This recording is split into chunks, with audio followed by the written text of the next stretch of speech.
how we got to social equity and where we are, things that that's going to be today.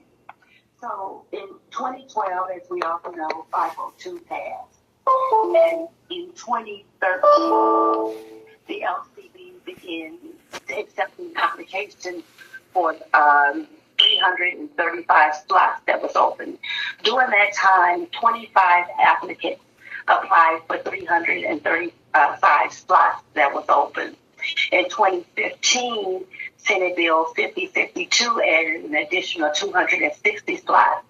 During that time, he had an additional 1,800 applications applied for those slots. During that time frame, between 2015 and 2016, before I joined the board, we were hearing, and the governor's office was hearing from the community of this industry, and this industry that it was centered around people coming from the community, people that were harmed by the war on drugs being left out. People were coming to the governor's office. They were calling me. I was calling the LCB and trying to figure out what happened and why blacks and others were left out of the industry. So in 2016, when a position became available on the board, the governor's office reached out to me to invite me to join the LCB board. They gave me clear instructions that they want to hear from a person that represents Black businesses and minority-owned businesses, also as a business owner, understand business, to get into the LCB, dive in to see what happened and why the community was feeling that African Americans was left out of the community, out of the industry. That's how I became part of the LCB board and joined in 2016. One of the things going in that I would hear from the agency is we did everything was great. We did everything according to the directions from the legislators. We met all of the time frames. Everything was great. And then I would go out into the community. I started meeting with other people that have gotten into the industry. I started going to organizations, the Cannabis Alliance Group, and meeting with people and hearing from them the pain and hardship that they felt of not getting into the industry. And one of the things that stood out was the 502 did not include any provision for social equity or opportunities for those communities disproportionately harmed by the war on drugs to directly benefit from the legislation. That was an opportunity that was lost. So I spent a lot of time meeting. I formed what was called the Agency Cannabis Advisory Committee. I brought in people from the industry that was left out. I brought in African Americans that had gotten in and started listening and having the agency listen to hear what happened, what the people that did get in experienced, what they are experiencing. And we started taking a look at what happened. One of the things that I insisted on, because it was in the press, the percentages that got in, only 4% was Black, only 4% identified as multiracial, 2% Hispanic. But it was just information I was reading in the press. And I finally had the agency in 2019 based on the criminal background check to give me from the agency the results of the industry, who got in, and the percentages were identical to what the press was saying. From that, we started meeting with the community, and we started taking steps to improve diversity in the system. One of the things we did was introduce in 2020, we submitted an agency request bill to increase racial minority representatives within the system. And introducing that bill, and to be honest, when the LCB introduced the bill, they didn't think it was going to go anywhere.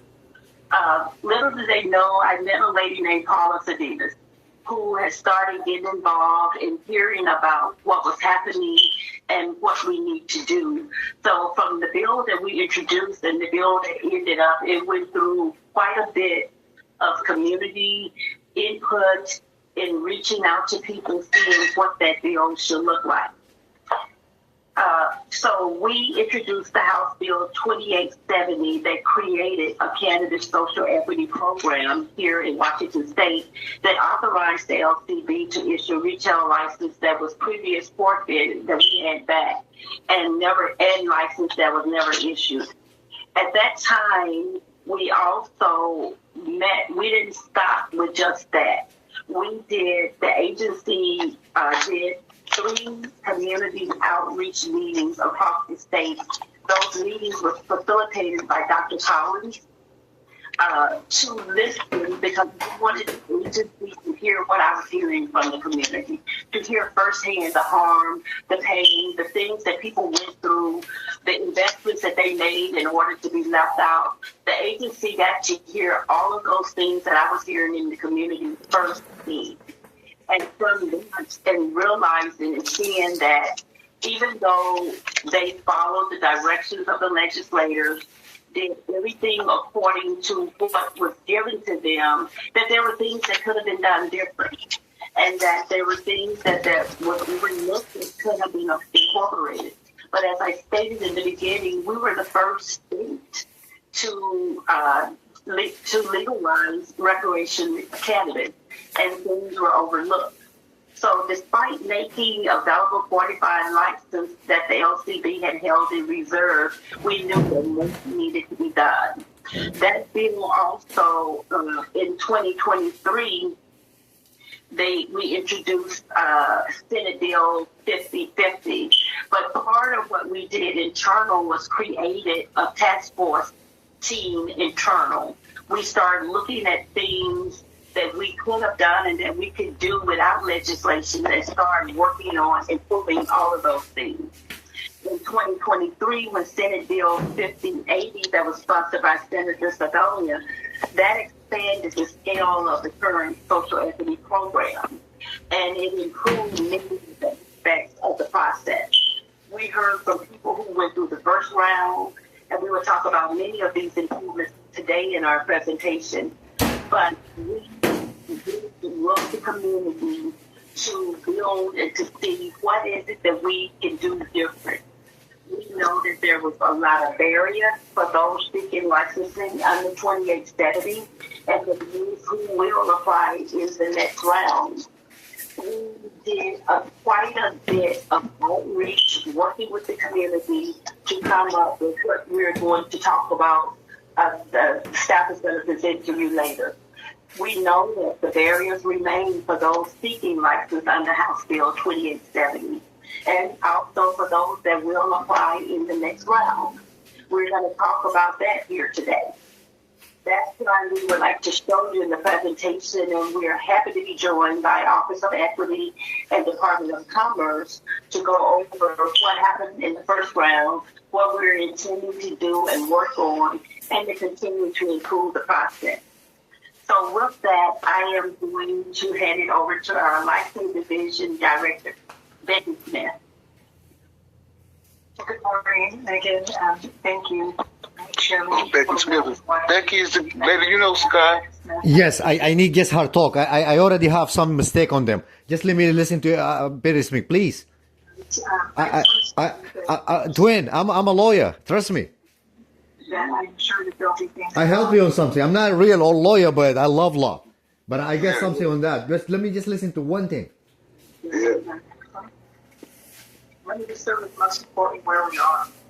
That we have 40 applications that we've been processing, that we split it into 2 areas. The first is the 40 applications. You'll see here that we have 30 that are pending processing. They haven't currently found any location. But I would say that we reach out to those folks every month. Once a month, we reach out to those applicants to see if there's ways that we can assist them. I will also share that there's a couple of folks that never contacted the LCB or my staff back. We do have 4 with pending locations. And I also mention that because location is a huge deal for applicants, so almost impossible for them to do. So I say 4, knowing that that those 4 really do 5 that have been issued, and then 1 that has been withdrawn. And then on the other side, you'll see the social equity applicants that have title certificate holders. The title certificate holders, as already mentioned, is a different type of a license because they've already been licensed by LCB. If they still were required to meet a portion of the social equity requirements, that they already held a license. They were the ones that had, if you have a license, you were also required to have your security. You were also required to pay rent. You were also required to pay your fee every year. And by giving them a title certificate, it allowed them to close their doors because they weren't ever going to be able to open and operate because they were in jurisdictions where they were banning moratoriums. By being part of the social equity program, it allowed them to move within their jurisdiction. They still couldn't pick anywhere in the state. They still had to operate within their jurisdiction, but you'll see that there are 2 that have already been licensed. 7 folks that have been licensed, that 5 of them are open and operating. 2 have been licensed in the last few weeks, and so they're not quite opening their doors as of yet. So there's been Molly mentioned about the collaboration that we've done with other state agencies, and this has been really important, especially for the social equity program. I have to call out Megan Matthews from the Office of Equity because she was instrumental in helping us change our application process. And the work that we did together with the other state agencies is so beautiful, and I will talk a little bit about the new application process later. That we formed a 50/80 work group, and that was with our entire organization. And so it wasn't just licensing and pushing out the program, it was our whole agency. And everybody from finance to enforcement to contract, rules folks, and then the Department of Commerce was sitting at the table. Because if you're someone from the community, you see one agency as social equity, and that's the Muslim Cannabis Board. And so we would get questions about the Department of Commerce, why this, why not that, how do I qualify? And so by having them sitting at the table sharing with us the steps that they were taking was really helpful for us to work with and continue to work with the community. And then, of course, the Office of Women and Minority Business Enterprise, OWBE, that although I'm familiar with that organization, that it is important for our staff, for my staff, all of our staff to understand exactly that how do you apply. That part of 50/80, of course, in that bill allows someone to go through the program and apply and qualify and not have to qualify again. Yeah, it's trick back.